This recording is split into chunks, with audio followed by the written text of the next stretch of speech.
How's it going, everybody? Mr. Holton here, and earlier this month I got early access to the closed beta to the Expanse Osiris Reborn. And of course, thank you to Owlcat for providing me the opportunity to try the game out. So today I'll be giving you my first impressions on it, stuff that I liked, stuff that needs to be polished, and so on.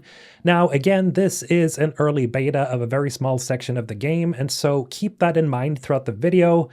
Most of the quote-unquote issues you'll run into, or that I ran into, are definitely not final. Also, you may want to know how to access the beta yourself if you want to try it out, which you can actually do today. And, well, you can access it after pre-ordering either the Miller's Pack or the Collector's Edition. Now, if you're not trying out the beta yourself and you want to watch me play it, well, then you can catch me streaming it right here on YouTube or on Twitch right when this video goes live. Well, a little bit after that. Alright, so when you first start the game up, you're introduced to a very pretty main menu here. You get this big starry background of space with Jupiter in the distance and Pinkwater Station with a very soothing rendition of the main theme. Now, looking at the settings, there's actually quite a lot here for being a beta. We have the language options: English, Spanish, French, Russian, Simplified Chinese, and German. And for difficulty, it was normal and hard for the beta. And so I stuck with the normal because I wanted the average experience. Now, for graphics, I put it on high and maxed everything out on quality. And originally, I left frame generation off just to see what the raw performance was like without anything backing it up. Now, when hopping into the actual game, you get this little screen that gives you the story intro.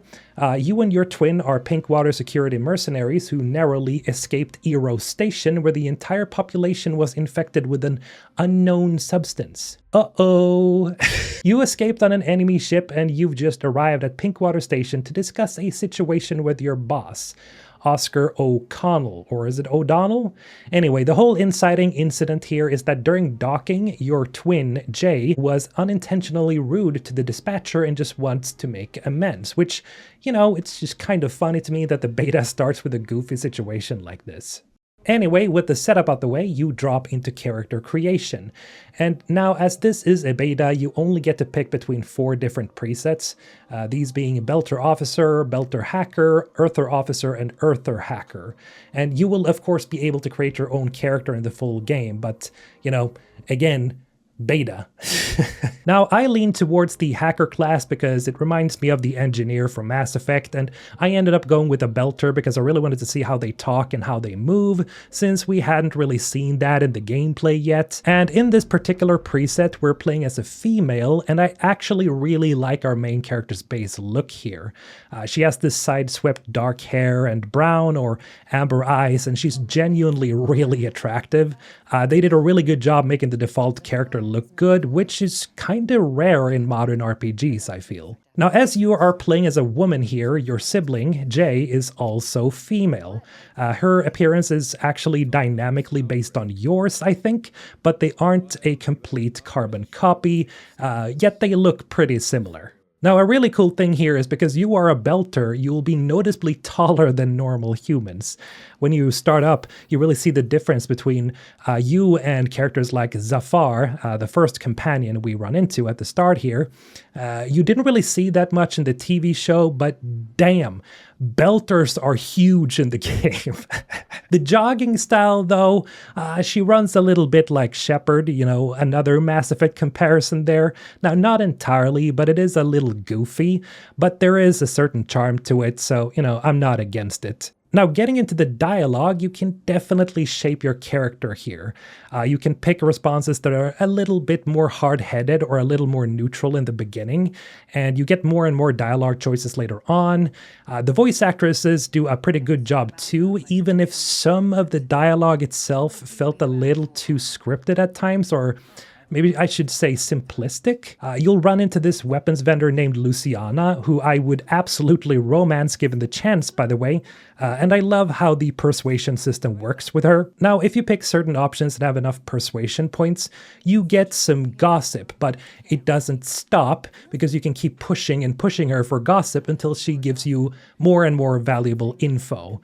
It's like a constantly evolving investigation system, kind of. Got anything juicier? Someone's gotta have a big skeleton in their closet.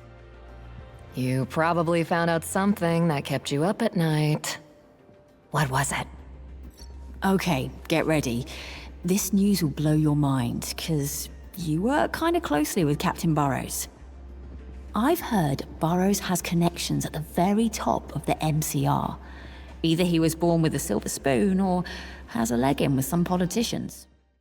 Now, another piece of good news is that your companions also feel really alive, because I was just wandering around at one point and Jay literally walked over to some guy fixing a fuse box and started chatting with him dynamically.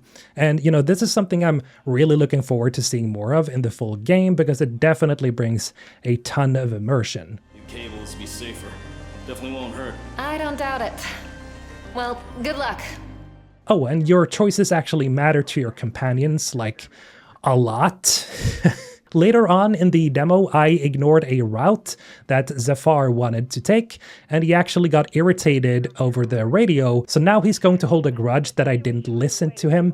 And I really love the idea of this system, as it feels like an evolution of the standard, you know, approval, disapproval systems we normally have in RPGs. It's very dynamic, and again, very immersive.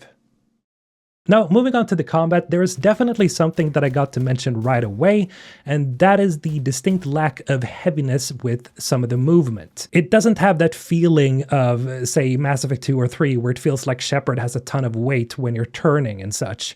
Now, don't get me wrong, the movements here aren't delayed or anything, it feels tight, but also kind of floaty in a way. Your character is obviously much more flexible, which is good, but you don't really have that, you know, grounded weight. Then again, this could be a mouse and keyboard only issue, and perhaps it feels different on controller. Now, speaking of lacking weight, I had to check if there was a melee attack, of course, and yeah, just, you know, look at this. It's a bit goofy. You do this elbow swing, and I'm not sure if I was just being overwhelmed by enemies, but it felt pretty terrible. The melee system, at least in the beta, definitely feels like an afterthought because there's no momentum to it, and as far as I can tell, no damage either. Also, case in point, you definitely need to be tactical and not do what I just did there. Like, you can't just charge in and try to punch folks because you will be shredded. But the gunplay itself feels really good. Now, you start with the Kovac M42 rifle and a Weber E7 handgun, while your sibling uses a Rattler Uzi.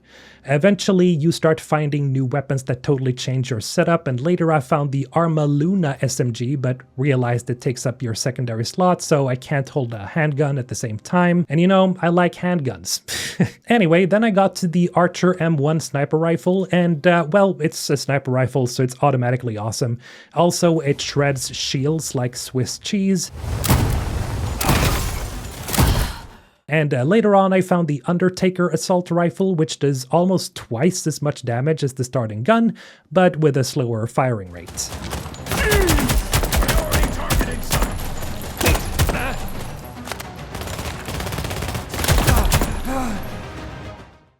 Now, a really cool element of the combat is the tactical pause mode, as a lot of you BioWare veterans recognize it's essentially the same thing. Here you hit F, I think it was, on keyboard, and the game goes into this very slow-mo state, so it's not entirely paused, like it's not time stop, but it's just very slow-mo. From there, you aim at enemies and press Q to order your companions to engage. Speaking of which, when you use the engage order, your companions actually deal increased damage and use their signature gadgets, like, you know, Jay firing off her missiles. To end this.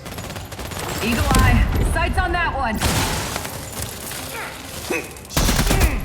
Essentially, this means that using your companions during the pause menu essentially will have you getting a lot of damage boosts, or if you just use the engage order without the pause menu, they will also do a lot of damage. So you should use it often, whenever you can. Speaking of which, the dynamic squad commands are pretty insane. You know, the system that Owlcat has been talking about where your companions can help you from the ship. You see, at one point, Zafar actually used the ship's minigun from the docking station to literally shoot through the map and destroy enemies for me. Zafar, fill him with lead.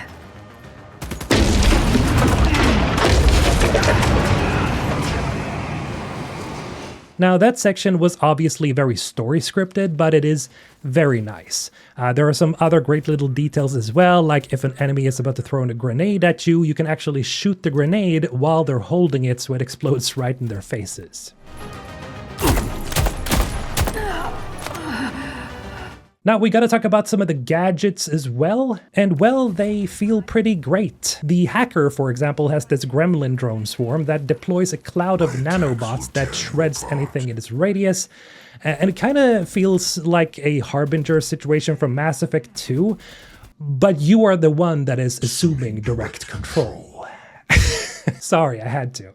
Then I found an armor-piercing wrist cannon that fires a homing projectile, dealing exactly 900 damage, and it's pretty much a total lifesaver against heavier enemies. Now, another old-school thing I really like is that you have to manually loot enemies, so, you don't automatically pick anything up, you have to run around and grab it yourself. Now, eventually you transition to space, and now we are walking outside on the station in 0G. And immediately there is a distinct difference in how you move compared to the inside of the station, because out here there is actually some more heaviness to it. That is to say, I really enjoy the 0G environments, just walking around, looking at the stars, and the way the camera dynamically follows you and shifts as you walk over the various curved angles of the hull. It is very reminiscent of the opening in Mass Effect 2 when Shepard walks through the destroyed Normandy and you just see the planet hanging outside.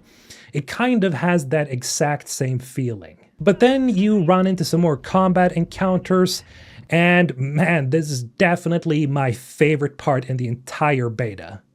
First of all, the sound effects for the guns when you shoot in a vacuum are like very subdued, which is just an awesome detail. You really feel like you're fighting in space. And the visual payoff is just, oh my god, the blood effects when you're in space are so crazy. Like, blood just spurts out and bodies float away in the void, and the destruction around you is just insane. At one point I was hiding and an enemy shot a missile that directly hit the cover I was using, and the cover just exploded, and instead of disappearing, all the metal splinters and pieces of the environment just floated out right in front of me, like a scene straight out of Gravity. Observing the enemy.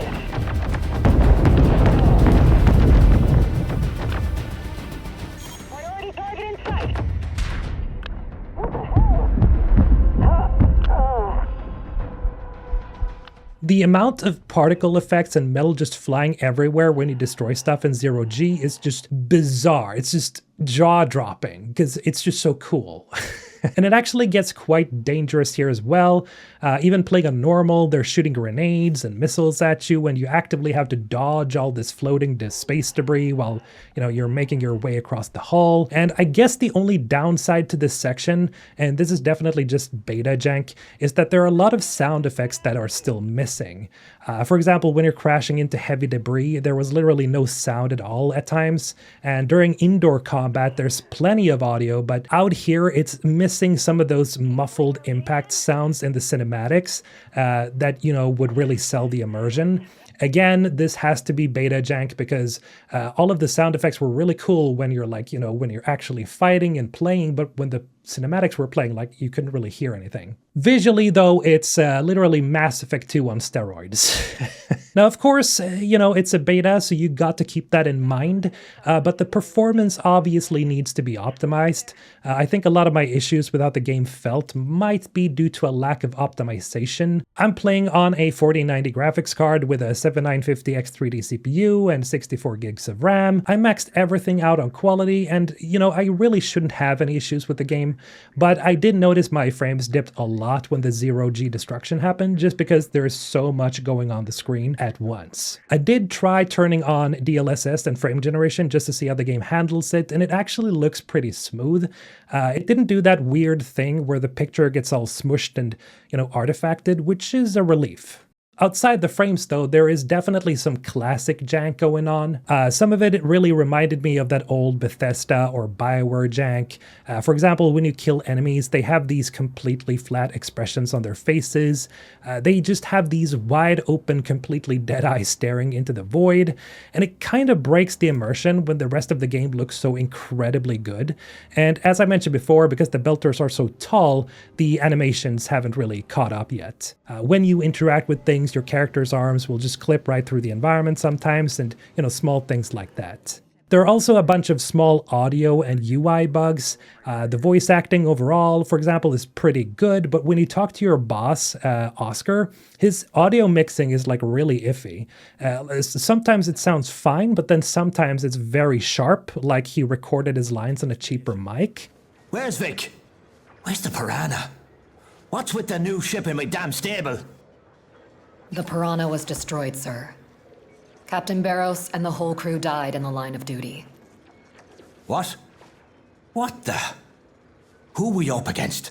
Also, when you open loot chests, it's completely silent. There's no unlatching sound or anything. Like, small details like that can do wonders for immersion, so right now you can definitely tell that there's a lot of things missing. I also ran into this weird UI bug when I picked up the armor-piercing wrist cannon, and the notification prompt popped up on screen and just refused to disappear, and so I had to aggressively hold down the tab key to force the game to let it go.